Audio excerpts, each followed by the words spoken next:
Hello varlets! Welcome to this lightning bullet point style weapon review for the Illisi Mark V 4 sword. This is a new style of weapon review I wanted to try instead of what I had initially planned, which was to take you through on a granular level about every aspect of the weapon. That version ended up being something close to 20 minutes long, and I wasn't happy with how it turned out. So instead, I decided to distill that review down into the top 5 things I thought you ought to know about the weapon. This includes suggested blessing recommendations at the end. So, let me know what you think about this style of weapon reviews in the comments and whether it's something I should continue doing or not. Now, on to the video. Here are the 5 things you need to know about the Illisi Mark V 4 sword. Number 1. The Illisi can naturally hit many key breakpoints.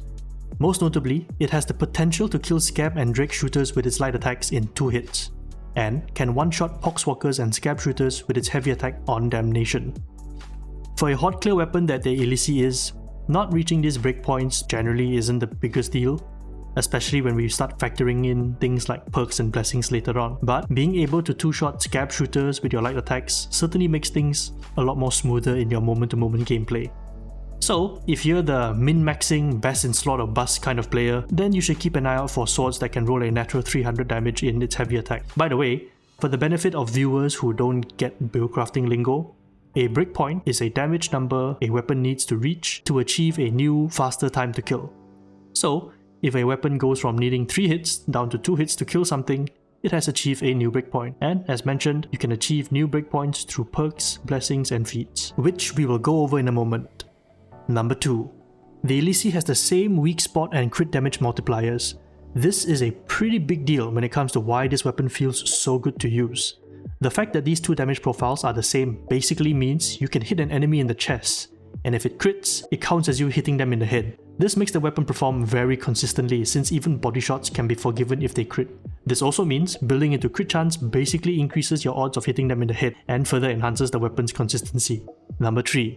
The Illisi's special attack enhances the damage and cleave of your next attack.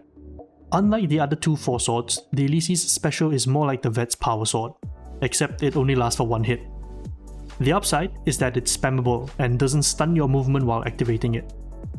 The damage bonus you get depends on the armor type you're hitting. My math tells me that you get between 2.2 times damage on unarmored and up to a 5.5 times damage boost against Maniac on your light attacks. This is pretty substantial when it comes to needing to carve your way out of problem situations. As for the cleave, this basically increases how much mass you can chop through on the next attack. However, what you hit first matters because if it's too thick, the Illisi can't actually cleave through it.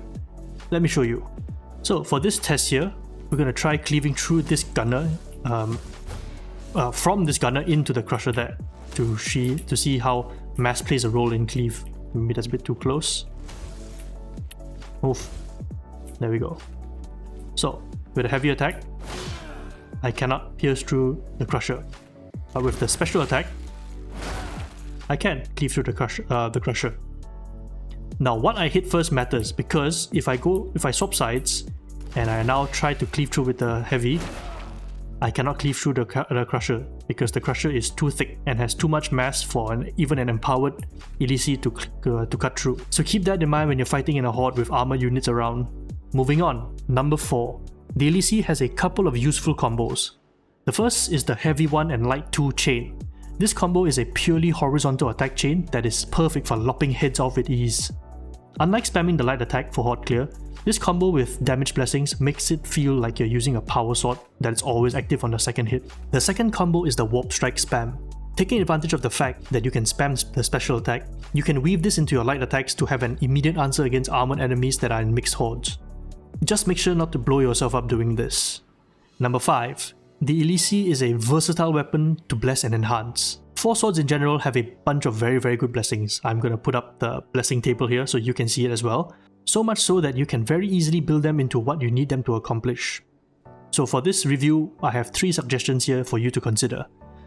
The first is having a balanced build with Deflector and Slaughterer. Deflector gives you strong defensive capabilities against ranged attacks and allows you to be more aggressive when moving against shooters. Meanwhile, Slaughterer is an insane power boost that increases your damage, cleave and impact, making you more lethal in melee against hordes especially. Never a bad choice in any build. The second one is a more consistent damage build with Riposte or Shred paired with Slaughterer.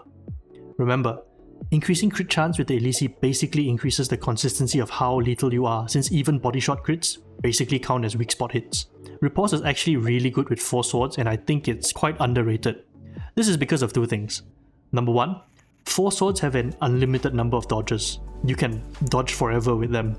Secondly, Riposte and its sister blessing, Precognition, where you deal increased weak spot and crit damage on dodge, have recently been buffed. Not only did Fat Chuck increase the bonuses, but you can refresh the duration of the buff by dodging again.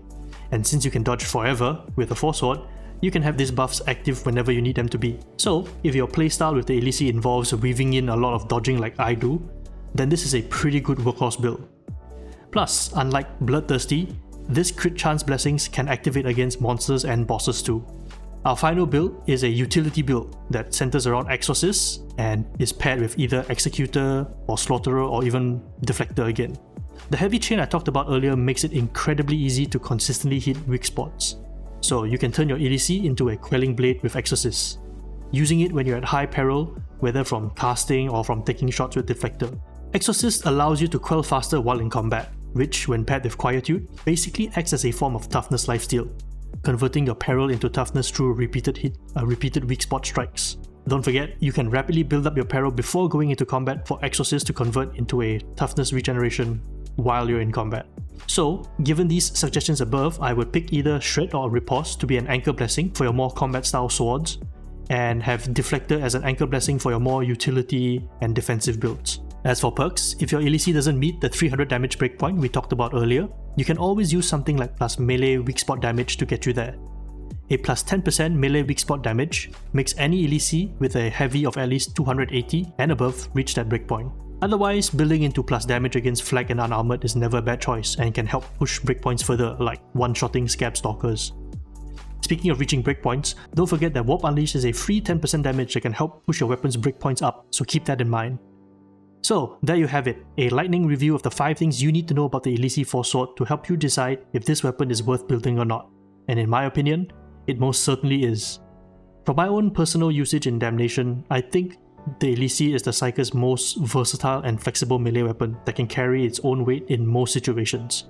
It pairs nicely with the Surge Staff or with guns, ranged weapons that struggle with horde management or have trouble when faced in close quarters. If you're still here at the end, I hope you enjoyed watching this style of review format. So, please let me know in the comments if you like this style of weapon reviews. I look forward to reading them to see how I can improve my weapon reviews for you. So yeah, thanks for watching, and I'll see you in the next one. Varlets.